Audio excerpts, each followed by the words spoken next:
नमस्कार, मैं हूं मनोज बनू। आप देख रहे हैं आंकड़े हमारे फैसला आपका। बात करते हैं बिहार की। बिहार में चुनाव कब होगा, ये फैसला हो न हो, लेकिन क्या होगा ये तो जरूर दिख रहा है। बदजुबानी, गाली गलौज, तू मैं, आरोप प्रत्यारोप का बात, और इससे भी आगे बात निकल गई है और बात पहुंच गई है खूनी खेल तक।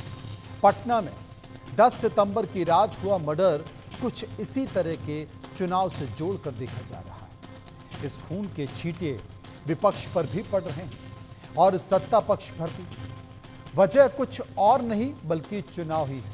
विपक्ष जहां इस मर्डर को कानून व्यवस्था के मुद्दे से जोड़कर सुशासन, सरकार और मुख्यमंत्री की कार्यशैली को घेर रहा है, तो वहीं दूसरी तरफ सत्ता पक्ष इसमें सियासी एंगल तलाश कर विपक्ष को निशाने पर ले रहा है।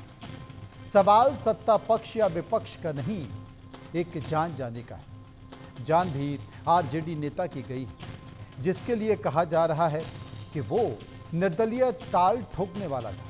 बहरहाल बिहार की सियासी फिजा में मुद्दे वही हैं, लेकिन चुनावों में उन्हीं मुद्दों पर जोर दिया जाता है जिनका वजन कम हो, जो विकास पर भारी पड़े, तो कार्यशैली की जगह करतूत की शक्ल में नजर आए। एक खबर, एक रिपोर्ट।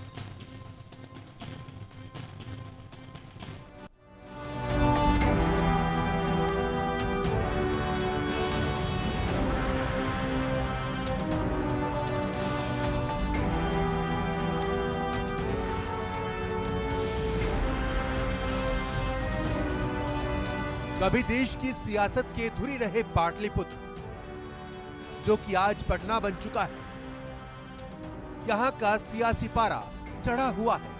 विधानसभा चुनाव जो है, मैदान सज चुका है, रणभेरी बज चुकी है, मुद्दों की जंग शुरू हो चुकी है। विपक्ष कानून व्यवस्था के मुद्दे पर लगातार सरकार को घेर रहा है, तो वहीं सत्ता पक्ष विपक्ष को उसका जंगल राज याद दिला रहा है। लेकिन इस बीच सच ये है कि बिहार में अपराधियों ने किसी का लिहाज नहीं किया है।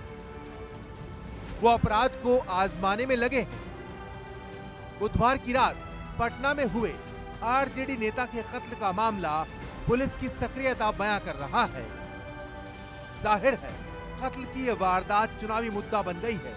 सरकार में दूसरे नंबर के मुखिया ने इस कत्ल को चुनावी फायदे की साजिश बता दिया है कि राघोपुर में हत्या होने से किसको लाभ हुआ, ये सब जनता जानती है। लालू प्रसाद जी का पूरा परिवार यही काम करते रहा।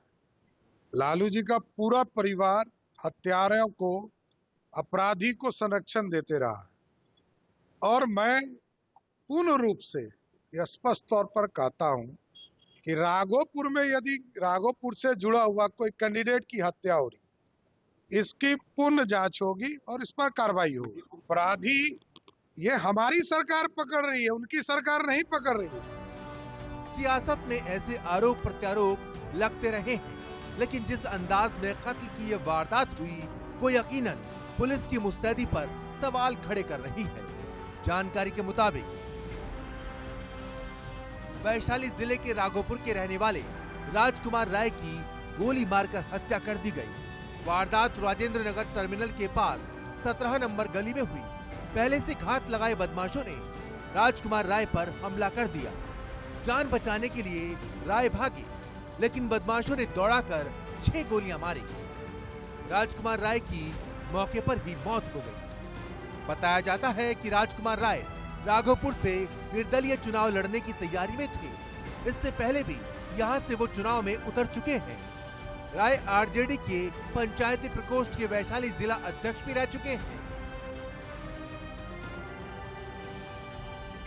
राघोपुर आरजेडी की पारंपरिक सीट है। कभी इस सीट से राबड़ी देवी भी चुनाव लड़ चुकी हैं। उनके बाद से तेजस्वी यादव इस सीट पर चुनाव लड़कर जीतते आ रहे हैं।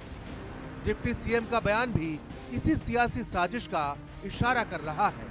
वहीं पुलिस का कहना है कि इस मामले में राय के ड्राइवर के साथ कई और लोगों से पूछताछ जारी है।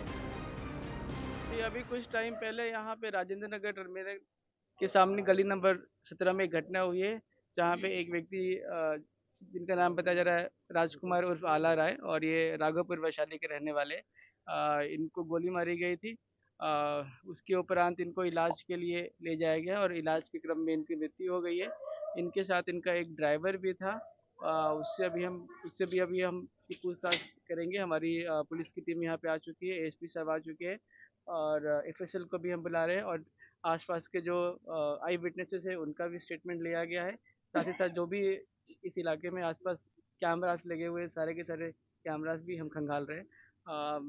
अभी कांड का अनुसंधान किया जा रहा है, बहुत जल्दी इसका उद्भेदन करके गिरफ्तारी की जाएगी।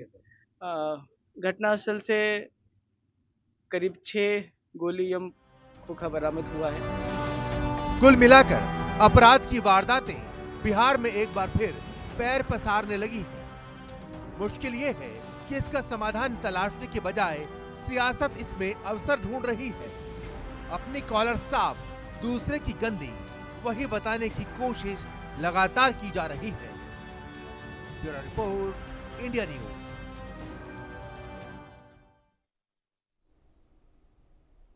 तो बिहार में एक बार फिर से कानून व्यवस्था को लेकर